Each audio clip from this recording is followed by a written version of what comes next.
신약 성서에서 베드로만큼 일화가 많은 사람은 없을 겁니다. 성공해서 잘한 경우, 그리고 실패해서 완전히 폭삭망하는 경우, 베드로가 그런 경우인데, 베드로가 예수님께서 잡히시던 날 밤 재판 받으실 때에 예수님을 세 번이나 부인한 이야기, 정말 대표적인 이야기잖아요. 복음서 네 개의 복음서에 다 나와 있는데 다 같을까요? 다 달라요. 마가복음은 내러티브, 스토리텔링의 천재답게 정말 샌드위치로 구성해서 아랫뜰에서는 예수님께, 윗뜰에서는 예수님께서 재판 받으시는데 아랫뜰에서는 베드로가 아주 신문을 당하고 있어요. 윗뜰에서는 예수님이 당신을 시인해요. 아랫뜰에서는 베드로가 예수님을 세 번이나 부인합니다. 마가복음의 이 이야기는 정말 마가복음의 어떤 빛의 신학, 그 소리의 신학이 있다고 한다면 조명 효과, 음향 효과 이런 모든 것들이 가장 완벽하게 구성된 그러한 본문이라고 말할 수가 있습니다. 마태복음은 어떨까요? 마가복음의 샌드위치 구성도 비교적 전체적으로 유지하고 마가복음의 이야기 흐름도 많이 유지하는 편이에요. 그런데 마태는 정말 베드로가 예수님 생애 공생의 마지막 부분 클라이맥스를 뭐랄까요? 그 바라보기 위해서 대제사장이 뜰 깊숙이까지 들어갔다 나왔다고 했잖아요. 나왔을 때 어디까지 나오냐면 어떤 관저 앞마당 복판으로 온 게 아니라 문간까지 간 거예요. 거기 있다가 뭐랄까요? 문을 박차고 나가는 것으로 끝이 납니다. 그리고 마가복음과 달리 달기 두 번 오는 것이 아니라 한 번 울고요. 마태는 나름대로 이유가 있어서 그렇게 했던 거예요. 누가복음은 또 어떤가요? 누가복음은 그 마가복음, 마태복음에서 유지되어 있는 그 샌드위치를 아주 완벽하게 깨고 말았습니다. 그래서 감남산에서 예수님이 잡히고 대제사장의 집 그 관저로 끌려오는데 베드로가 멀찍이 따라오잖아요. 그런데 바로 그 따라오는 대목에서 베드로가 예수님을 세 번 부인하는데 마가복음이나 마태복음과 완전히 달라져요. 그리고 특별히 베드로는 그 불이 뿜는 빛을 향하여 앉아 있는데 그때 여종 하나가 베드로의 얼굴을 식별할 수 있죠. 그러면서 베드로를 알아보고 너도 함께 있었다 이렇게 지목을 하고 아니 이 사람이 함께 있었다 이렇게 지목을 하고 그러니까 굉장히 많이 달라져요. 마가복음에서 너라고 한 걸 누가복음에서는 이 사람이라고 하고 마가복음에서는 이 사람이라고 할 때 그때는 누가복음에서 너라고 이야기를 하고 특별히 마지막으로 세 번째 부인할 때는 정말 대제사장의 관저로 끌려오신 예수님께서 뒤를 돌아다보시면서 베드로하고 눈이 딱 부딪힙니다. 그러니까 첫 번째 그 여종이 베드로를 보고 베드로의 얼굴을 식별하는 것처럼 지금은 예수님이 베드로를 바라보면서 둘의 눈빛이 교환되고 있잖아요. 정말 사탄이 밀가 버르듯 베드로를 요구하고 있고 베드로가 넘어지는 그러한 대목이거든요. 베드로한테 부인당한 예수께서 그 다음에는 사람들한테 희롱을 당하고 그리고 재판을 받으면서 사형 언도를 받는 그러한 식으로 누가복음은 흘러가고 있습니다. 자세하게 본문과 함께 살펴보도록 하겠습니다. 마가복음 본문입니다. 베드로는 아랫뜰에 있더니 대제사장의 여종들 중 하나가 와서 베드로가 불을 쬐는 것, 몸을 덮이고 있는 것을 보고 주목하여되 너도 나사렛 예수와 함께 있었도다 하거늘 베드로가 부인하여 이르되 나는 내가 말하는 것이 무엇인지 알지도 못하고 깨닫지도 못하겠노라 하며 앞들로 나아갈세 그 여종이 그를 보고 곁에 서 있는 자들에게 다시 이르되 이 사람은 그 도당이라 하되 또 부인하더라. 좀 후에 곁에 서 있는 사람들이 다시 베드로에게 말하되 너도 갈릴리 사람이니 참으로 그 도당이니라. 그러나 베드로가 저주하며 맹세하되 나는 너희가 말하는 그 사람을 알지 못하노라. 할 때에 닭이 곧 두 번째 울더라. 이에 베드로가 예수께서 자기에게 하신 말씀 곧 닭이 두 번 울기 전에 내가 세 번 나를 부인하리라 하심이 기억되어 그 일을 생각하고 울었더라. 마가복음의 이야기는 가장 아주 완벽하게 짜여져 있는 서사물, 내러티브라고 말할 수가 있습니다. 그 구체적인 것들 제가 요점을 말씀드릴게요. 극작가의 천재성. 자, 첫째는 이 공간의 배분, 그리고 그 공간과 시간의 배경 이런 것들을 생각해 봅시다. 자, 공간적으로는 아랫뜰에 있습니다. 아랫뜰이라고 하면은 대제사장의 관저 그 건물 그 앞에 있는 큰 앞마당 이 콜트를 뜻합니다. 자, 윗뜰에서는 바로 앞선 이야기죠. 윗뜰에서는 예수님의 재판이 진행되고 있습니다. 아랫뜰에서는 베드로가 지금 그 여종 그리고 곁에 서 있는 사람들 이들에게 아주 심하게 압박을 당하고 있어요. 그래서 윗뜰에서 예수님이 재판대에 올라 있고 아랫뜰에서 베드로가 심판대에 올라 있고 이 두 가지는 동시적 사건이 됩니다. 그리고 베드로의 동선이 한번 앞뜰로 나갔다 오는 그런 동선이 있어요. 그러니까 처음 지목당했을 때 부인하면서 앞뜰로 도망가요. 그리고 베드로가 없는 사이 또는 베드로가 가고 있을 때에 여종이 곁에 선 자들에게 베드로를 지목하잖아요. 그리고 시간이 경과합니다. 그래서 조금 후에요. 베드로는 현장으로 돌아옵니다. 그때 곁에 서 있었던 사람들이 베드로를 또 지목하는 거예요. 자, 그래서 타오르는 모닥불과 베드로의 압박, 한 여종이 베드로에게 말합니다. 너도 여기 너도 나사렛 예수와 함께 있었다. 그랬더니 베드로가 아니라 뭐 아니라 그런 말도 아니네요. 내가 하는 말이 뭔 말인지 알지도 못하고 깨닫지도 못하겠어. 그러면서 네가 시방 무슨 말을 하는 거야 하면서 앞들로 슬그머니 도망을 가요. 회피하는 것이죠. 그랬더니 바로 그때에 여종이 곁에 서 있는 사람들에게 저 도망가는 저 비겁자의 뒤통수를 갈기듯 이 사람은 그 도당이다. 그 여기 도당이라는 말은 어떤 뭐 당파 이런 일하기보다는 우리말을 이상하게 이렇게 번역을 했는데 이 사람도 그들 중에 속하였다. 그들 중에 한 사람이다 이 뜻이에요. 그랬더니 도망가면서 뒤도 돌아보지 않고 부인해요. 그랬더니 베드로는 현장으로 돌아왔는데 곁에 있는 사람들이 다 같이 오페라의 합창처럼 모든 사람이 손을 들고 손가락질로 베드로를 지목하면서 너도 갈릴 사람이다. 이러면서 한패다라고 해요. 자, 여기 너도 그다음에 3인칭으로 이 사람은 그다음에 모든 사람들이 너도. 그래서 자 가운데 아랫뜰 앞마당 한 가운데서는 모닥불이 타오르고 있죠. 이 모닥불이 처음에는 이렇게 한 여종의 것이었어요. 그런데 옆에 모든 사람들한테 말해서 옆으로 번졌죠. 그래서 돌아왔을 때는 모든 사람이 오페라의 합창처럼 너도 한패다 이렇게 이야기를 하는 거예요. 그래서 타오르는 모닥불처럼 번졌고 그리고 베드로를 향한 압박이 처음에는 약하다가 조금 더 강해졌다가 그리고 완전히 강해지는 그러한 양상을 보여줍니다. 처음에는 이것이 한 여종의 사적인 견해였습니다.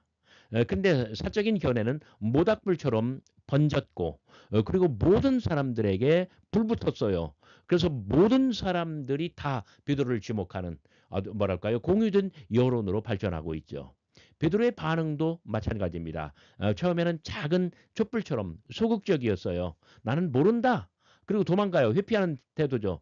그런데 점점 더 압박의 강도를 높였을 때 베드로는 압박을 이기지 못하고 무너지고 맙니다. 그래서 저주하며 맹세하고 그리고 부인합니다. 굉장히 아주 놀랍죠. 이 마가가 이런 면에서 어떤 그 스토리텔러의 천재라고 할 수 있는 거예요. 자, 사견이 여론으로 발전하고 그래서 한 사람이 아니라 모든 사람이 베드로를 지목하죠. 소극적으로 반응하던 것으로 시작하여 이제는 적극적으로 변해가고 있죠. 바로 이 사이에 공간 이동이 있어요. 베드로는 앞들까지 다녀오고 시간이 경과되고 자, 겟세마네 기도에서 베드로는 세 번이나 잠의 나락으로 떨어졌죠. 바로 기도에서 실패했기 때문에 깨어 있는데 그 깨어 있으라라고 하는 그 명령에 실패했기 때문에 베드로는 세 번 부인하게 된다는 이야기예요. 이런 것들이 마가 문학의 어떤 그 치밀함, 정교성이라고 말할 수가 있어요. 자, 마지막으로 베드로가 세 번째 부인하는 바로 그 순간 닭이 두 번째 옵니다. 닭이 울자 베드로가 따라 울어요. 베드로는 어느 나라 사람이에요? 당나라 사람이에요. 바로 그 순간 두 번째 닭 울음소리가 들릴 때 예수님께서 하신 그 말씀이 생각나 베드로는 서럽게 옵니다. 마가는 이 짧은 본문 안에서 어떤 극작가의 완전한 그 천재성을 유감없이 발휘하고 있습니다. 자, 마가복음의 이 아름다운 이야기는 예수님의 재판 이야기와 짝을 이루고 있습니다. 그래서 어, 여기 그 우리말로는 불을 쬐더라. 베드로가 불을 쬐고 있는 것 이렇게 번역을 했습니다만은 헬라어로 읽으면 세르마이노마이 여기 세르마이노마이 그 몸을 덮이는 거예요. 여기서도 세르마이노마이 베드로가 몸을 덮이는 것. 이 세르마이노마이 몸을 덮이다라고 하는 이 단어를 캐치워드 연결어로 해서 요 앞에 도입 부분과 그리고 마지막에 세 번 부인하는 이야기가 어, 짝을 이루고 그리고 그 사이에 예수님께서 재판당하시는 이야기가 들어가요. 그래서 마가복음의 가장 대표적인 샌드위치 구성 중 하나가 돼요. 첫 번째로는 야이로의 딸을 고치는 이야기를 혈루증 여인의 죄송합니다. 혈루증 여인의 이야기를 야이로의 딸을 고치는 이야기가 감싸듯이 두 번째로는 성전 숙종의 이야기를 그 무화과 나무를 저주하고 무화과 나무가 뿌리째 말라 있고 뭐랄까요 복합물. 그다음에 마지막으로 세 번째 이것이 바로 뭐냐면 예수님의 재판 이야기와 베드로의 부인 이야기예요. 이렇게 뭐랄까 아주 완벽한 그 샌드위치를 이루고 있는데 자 아랫뜰에서는 여기 모닥불이 활활 타오르고 있습니다. 윗뜰에서는 자 우리가 상상할 수 있죠. 아래 이거 그날 아주 막 칠흑같이 어두운 밤이었고요. 예수님을 재판하는 날이기 때문에 얼마나 경비가 삼엄한지 몰라요.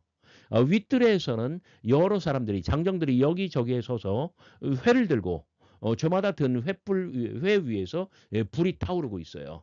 아랫뜰에서는 자, 그 모닥불이 타오를 때 뭘까 전기불처럼 고정돼 있나요? 아니면 바람결에 따라서 불꽃이 움직이나요? 움직이죠.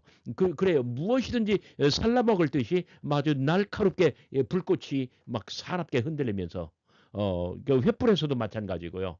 바로 그때 베드로의 눈빛이 어떻습니까? 모닥불의 불빛만큼이나 베드로의 심사가 복잡하고 자기는 모닥불을 향하여 자 여기 빛을 향하여 몸을 덮이고 있지만 그러나 베드로의 온통 신경은 어디에 있어요? 위틀에 있는 예수님에게 있어요. 그러니까 베드로의 눈동자가 흔들리는 거예요. 자 이런 아주 완벽한 이러한 장면을 뭐랄까요 연출하고 해요.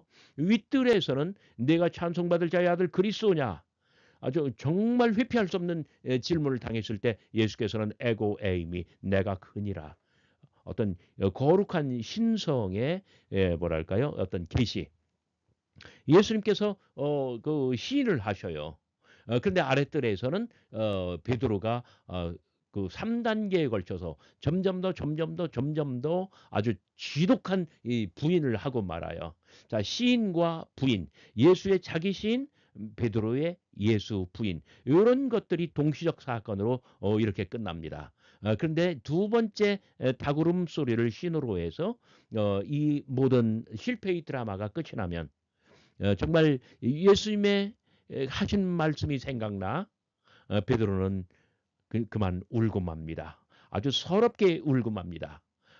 예수님께서는 정말 당신을 시인한 대가로 이제 십자가에 오르셔야 돼요. 그러나 베드로는 예수님을 부인한 대가로 아주 비굴하지만 목숨만은 건지고 맙니다. 그런데 이 베드로의 이 실패를 통해서 예수님의 부활이 알려질 것이고 그리고 기독교 복음이 전파되며 소통될 것이에요. 정말 이런 아름다운 이야기로 그 마가는 베드로의 실패 그러나 그 이야기 너머에 있는 아주 뭐랄까 초대기독 기독교의 또 영원한 그 확장 그런 이야기로 서술을 하고 있는 거예요. 마태복음의 이야기는 어떻게 됐을까요? 페이지가 뭘까요? 본문이 길어서 두 페이지로 말씀드리려고 합니다. 자, 도입 부분과 첫 번째 부인의 이야기예요. 마태복음에서도 베드로가 멀찍이 예수님을 따라가는데 대제사장의 관저 뭐랄까요? 뜰 깊숙이까지 갔다 오는데 왜 예수님 공생애의 그 결말을 보려고 그래서 베드로는 정말 예수님의 증인이 되고 싶어 하는 거예요. 그래서 갔다 왔다는 이야기가 나오는데 어떤 테르마이노마이 빛을 향하여 몸을 덮였다라고 하는 단어는 빠져 있잖아요. 그리고 마가와 마찬가지로 자 그런데 자 아랫뜰에 있던 이를 베드로는 그 바깥들로 갑니다. 왜냐하면 여기 깊숙이 집들에까지 그리고 깊숙이 들어갔었기 때문에 나왔다라고 하는 것이 자 바깥쪽으로 나왔다고 하는 거예요. 그러니까 그 어떤 이 대문하고 이제 가까워진 거예요. 근데 마가와 마찬가지로 한 종이 그러니까 이 마가에서는 대제사장의 여종들 중 하나가 한데 여기서 한 여종이 나옵니다. 그리고 너도 갈릴리 사람 예수와 함께 있었도다. 여기는 나사렛 예수와 함께 있었도다. 그런데 갈릴리 사람 예수라고 살짝 바꿨네요. 나중에 가면은 나사렛 예수로 나올 거예요. 그러니까 처음에는 갈릴리 전체를 말하고 다음에는 그 중에서 나사렛으로 가고 마태는 나름대로 어떤 체계적으로 말하려고 하는 그런 그 양상을 보여줍니다. 특히 그 그랬더니 베드로가 70절 모든 사람 앞에서 부인하여 이르되 근데 이 베드로가 모든 사람 앞에서 부인했다. 여기 마가복음에는 모든 사람 앞에서가 없잖아요. 왜 마태는 모든 사람 앞에서 이 문구를 포함시켰을까요? 이것은 10장 33절 예수님께서 뭐라고 말씀하셨냐면 만일 너희가 인자를 사람들 앞에서 부인하면 나도 아버지 앞에서 너희를 부인할 것이다. 이런 말씀을 하신 적이 있어요. 그리고 나중에 28장 7절에서 빈무덤의 이야기, 마가복음 같으면 빈무덤에 앉아있던 청년이 여인들에게 말하잖아요. 가서 베드로와 제자들에게 말하라. 근데 마태복음에서는 28장 7절에서 뭐라고 말합니까? 한 천사가 말하냐면 베드로 이름을 빼요. 제자들에게 가서 말하라. 그렇게 해요. 그 다음에 여기 앞들로 나갈 새를 마태는 앞문까지 나갔다고 합니다. 왜 그랬을까요? 여기가 바깥들이기 때문에 바깥들 옆에 있는 그 문간 그 어떤 대문까지 갔다는 이야기예요. 그래서 마가복음은 대제사장의 관저, 안마당, 뭐랄까요? 복판에서 발생한 사건이라고 한다면 그 마태복음은 깊숙이 들어갔다 나와서 문간 쪽에 있는 바깥들 그리고 문간 이렇게 동선이 조금씩 바뀌고 있는 거 주목해 주시기 바랍니다. 마태복음에서 두 번째, 세 번째 부인하는 대목입니다. 두 번째 대목은 길어졌잖아요. 다른 여종이 그를 보고 거기 있는 사람에게 말하되 이 사람은 나사렛 예수와 함께 있었도다. 이에 하매 베드로가 맹세하고 또 부인하여 이르되 나는 그 사람을 알지 못하노라 하더라. 자 여기 다른 여종 그 여종이 다른 여종으로 됐어요. 마가복음에서는 아까 대제사장의 여종들 중 하나가 그런데 그 여종이 옆에 사람들이 베드로에게 오페라 합창처럼 이런 구도를 유지하기 위해서 마가는 같은 여종인데 마태는 다른 여종이 있어요. 그러니까 여종이 지금 두 번째로 나온 거예요. 왜 그랬을까요? 마태복음에서는 두 명 또는 세 명 정도가 동일한 증언을 할 때 법적 효력이 있다는 것 바로 그거예요. 그래서 마가복음 26장 60절에서 예수님 재판하는 대목에서 성전을 헐겠다라고 한 그걸 기소할 때도 두 사람이 나서서 그 예수님을 기소했잖아요. 그 다음에 재밌는 것은 뭐냐면 여기 다시라고 하는 말이 다시 이르되 라는 말이 여기 다시가 빠져 있습니다. 왜 그랬을까요? 여기는 같은 여종이 첫 번째 했고 두 번째 하기 때문에 다시예요. 근데 다른 여종이 지금 선수로 등장했기 때문에 이 다시라는 말이 결코 필요가 없어요. 나름대로 보면은 다 이유가 있는 것 같아요. 그다음에 곁에 있는 사람들 그 곁에 서 있는 사람들을 거기 있는 사람들로 바꿨어요. 이 용어를 왜 그랬을까요? 그 마가에서는 같은 여종이었기 때문에 여종의 자리는 고정돼 있잖아요. 그러니까 곁에 있는 사람들한테 바로 이렇게 말할 수가 있는데 이번에는 여종이 바뀌었어요. 그러니까 그러니까 처음 기준으로 볼 때는 바로 거기에 있는 사람들 요렇게 바뀌는 거예요. 나름대로 정말 다 이유가 있습니다. 그리고 이 사람은 그 도당이다라고 한 말을 이 사람은 나사렛 예수와 함께 있었도다. 여기 나사렛 예수 앞선 구절에서 갈릴리 예수 갈릴리 중에서도 나사렛 예수 이렇게 뭐랄까 짝을 이루면서도 점강법으로 그 초점을 맞춰가는 그런 양상이 있습니다. 72절 베드로가 맹세하고 또 부인하여 이르되 나는 그 사람을 알지 못하노라. 그러니까 마가복음보다 월등하게 길어졌잖아요. 그런데 맹세하고 부인하였다.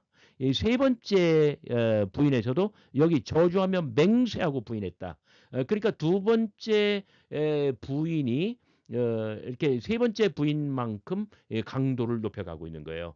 이런 걸 보면은 마가복음이 얼마나 정말 문학적으로 수려한가를 볼 수가 있어요. 마가복음에서는 이런 게 다 필요가 없잖아요. 첫 번째 부인할 때는 막연했어요. 두 번째 부인할 때는 이 여종이 곁에 사람들한테 다 소문을 퍼뜨려 버렸어요. 그러니까 난 아니야 하고 도망갔잖아요. 근데 이 다른 여종이 이 사람도 나사렛 예수와 함께 있어서 이렇게 할 때에 베드로가 정면에서 이렇게 부인을 하는 거예요. 여기 대목 그러니까 마가에서는 이 사람은 여기서도 이 사람은 그러니까 다른 여종이 베드로를 3인칭으로 지목하는데 베드로는 거의 1인칭으로 답을 합니다. 나는 그 사람을 알지 못하노라. 자, 73절 볼까요? 너도 조금 위에 곁에 섰던 사람들이 마가복음과 마찬가지예요. 베드로에게 이르되 너도 참으로 그 도당이다. 왜 참으로라고 했냐면 우리말로는 진실로라고 했는데 이게 헬라어로 동일한 말이거든요. 그래서 마가복음하고 그 조율하는 것입니다. 그 갈릴리 사람 이 말을 내 말소리가 너를 표명한다. 요 말로 바꿔버렸네요. 아마 같은 뜻으로 우리가 받아들이면 좋겠습니다. 그런데 어떤 그 베드로의 억양, 액센트 이런 걸 지금 말하고 있는 것이죠.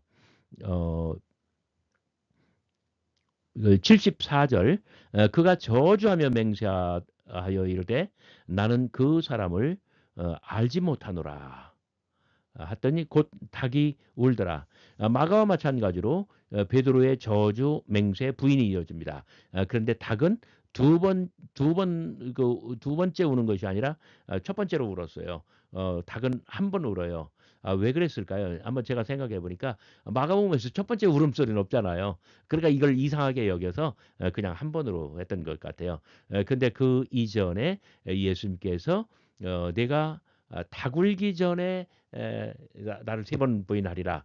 마가복음 같으면 두 번째 닭이 울기 전에 세 번 나를 부인하리라는 것을 마태복음에서는 그냥 닭이 한 번 울기 전에 내가 나를 이렇게 세 번 부인하리라. 이렇게 돼 있었어요. 자, 75절 이에 베드로가 예수의 말씀에 닭 울기 전에 두 번이 아니라 그냥 닭 울기 전에 세 번 나를 부인하리라 하심이 생각나 밖에 나가서 심히 통곡하니라. 여기 밖에 나가서 요 말을 그 말을 생각하고를 밖에 나가서로 바꿨습니다. 왜 그랬을까요? 그러니까 바로 첫 번째 부인하고 이렇게 문간까지 가잖아요. 그 문간에서 밖으로 나갔다는 이야기예요. 그래서 마태복음에서는 세 번 부인하고 베드로가 밖으로 퇴장하는 것으로 끝이 납니다. 자, 누가복음은 어땠을까요? 누가복음도 본문이 길어서 두 페이지로 소개하겠습니다. 마가복음과 마태복음 앞 페이지가 이렇게 됐다고 한다면 누가복음은 이렇게 되어 있습니다. 가운데 요 띠가 없잖아요. 무슨 뜻일까요? 예수님께서 감남산에서 기도하시다가 잡혀서 대제사장의 집으로 오잖아요. 베드로는 멀찍이 따라오고 그런데 대제사장의 관저 안마당 뜰 복판에 불을 피워놓습니다. 그러니까 마가복음에서는 빛이라고 되어 있는 거, force라고 되어 있는 거, 누가복음에서는 피로 이 불이라고 나오고 있습니다. 사람들이 다 불을 중심으로 해서 둘러 앉았어요. 그리고 마가복음과 마태복음에서는 예수님을 재판하고 사형 언도를 받은 다음에 군인들이 예수님을 막 그러니까 아주 험하게 다루고 희롱하는 그런 이야기가 나온다면 누가복음은 요 이야기가 빠지고 뭐랄까 요게 지속적으로 연결돼요. 그리고 뭐랄까 베드로가 부인하는 이야기가 다 끝났을 때 이 희롱과 재판의 이야기로 이어져요. 네, 그러다 보니까 마가복음, 마태복음에 있었던 그러니까 특히 마가복음 몸을 덮이다라는 말을 중심으로 해서 구성돼 있었던 이 샌드위치 구조가 아주 완벽하게 깨집니다. 자, 도입 부분이 이랬다고 한다면 재판 이야기, 희롱 이야기가 없이 곧바로 부인의 이야기가 나오는데 베드로도 그 가운데 앉았더니 어느 가운데 불을 중심으로 둘러앉은 그 사람들 한 가운데 슬며시 끼어들어간 것이죠. 자, 첫 번째 부인 이야기. 한 여종이 베드로의 빛을 향하여 앉은 것을 보고 주목하여 이르되 우리말 개역개정에는 불빛이라고 의역을 했습니다만은 분명하게 force 그러니까 마가복음 요 부분처럼 마태복음 누가복음에서도 빛을 향하여 앉아 있습니다. 그리고 베드로를 빛을 향하여 앉아 있는 것을 보고 그리고 자세히 들여다봐요. 주목하여 이르되 엠블레포라고 하는 단어를 사용하고 있습니다. 이 사람도 그와 함께 있었느니라. 와, 여기는 정말 뭐랄까요? 영화의 한 대목, TV 드라마의 한 대목 같아요. 한 여종이 근데 이 베드로는 사람들 틈에 뭐랄까요? 이 빛을 향하여 앉아 있었어요. 그러니까 이 빛이 베드로의 얼굴 전체를 다 보여줘요. 이 여종은 베드로의 얼굴을 빤히 들여다봅니다. 그리고 이 사람도 그와 함께 있었다. 결론이 바로 그거예요. 그랬더니 베드로가 부인하여 이르되 이 여자여 내가 그를 알지 못하노라. 이 누가복음은 굉장히 재밌어요. 그러니까 마가복음과 마태복음에서는 여기 너도라고 되어 있는 거를 누가복음에서는 어떻게 돼요? 이 사람도. 그러니까 3인칭으로 받아요. 근데 베드로는 이것을 1인칭으로 받아요. 그러면서 여자여 여기 이라는 말은 그 원어 본문에는 없어요. 그냥 여자여예요. 여자여. 내가 그를 알지 못하노라.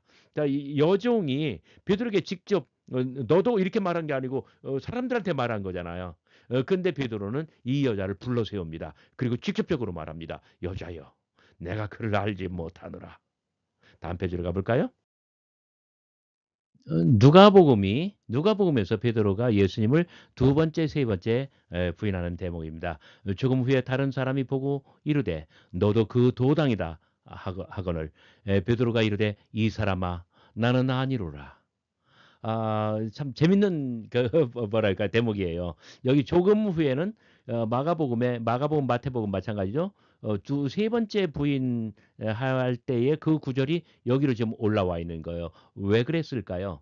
여기를 여기 같은 여종이 아니라 다른 사람으로 바꿨기 때문에 그렇습니다. 첫 번째 예수 이거 베드로를 지목한 사람은 한 여종이었죠. 여기는 여종이 아니라 다른 사람, 결국 남자예요. 그래서 이 사람아라고 부를 때 이 남자야 그 뜻이에요.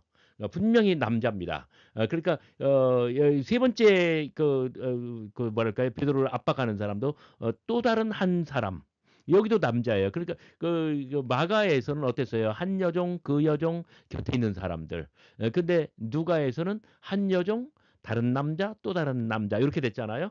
근데 이번 경우에는 자, 그 마가와 마태에서는 3인칭 단수를 받았잖아요. 이 사람은. 근데 여기서는 너도 2인칭으로 받았잖아요. 너도 그 도당이다 하거늘 베드로가 말합니다. 이 남자야. 나는 아니야. 정말 베드로의 힘이 쫙 빠져 있어요. 그다음에 세 번째 부인하는 대목. 한 시간쯤 있다가 여기 시간 경과를 굉장히 길게 잡았네요. 왜 그랬을까요? 그럼 이제 날이 밝아야 돼요. 희롱과 재판 이야기는 이른 아침에 됐잖아요. 마가와 마태에서는 요 사이에 재판 이야기, 그 앞에 재판 이야기가 들어가잖아요. 그러니까 누가는 여기서 한 시간쯤 있다가 시간 경과를 길게 잡고 있습니다. 또 한 사람이 자, 두 번째 남자입니다. 장담하여 이르되 이는 갈릴리 사람이니 참으로 그와 함께 있었느니라. 어 그 인제 베드로를 이렇게 딱 지목을 했어요. 그랬더니 베드로가 말합니다. 마찬가지로 혹격이죠. "이 사람아, 이 남자여, 나는 네가 하는 말을 알지 못하겠노라." 요 말은 마가복음에서 첫 번째 부인하는 거하고 똑같은 것이죠. 어 하 아 그다음에 여기 "저주하며 맹세했다." 이런 말이 없어지고 마가복음에서 첫 번째 부인하는 대목만큼 가벼워졌어요. 그러니까 마가복음에서 베드로를 향한 압박도 강해지고, 베드로가 반응한 것도 점점 더 격화되고, 요런 구도가 싹 깨지는 거예요. 샌드위치도 깨지고 그리고 강도도 깨지고. 바로 그때 이 말을 하고 있을 때에 "닭이 곧 울더라." 여기도 한 번 옵니다. 바로 그때였습니다. "닭울음 소리와 함께 주께서 돌이켜 베드로를 보시니." 요 누가복음에서 여기가 가장 독특한 그런 부분입니다.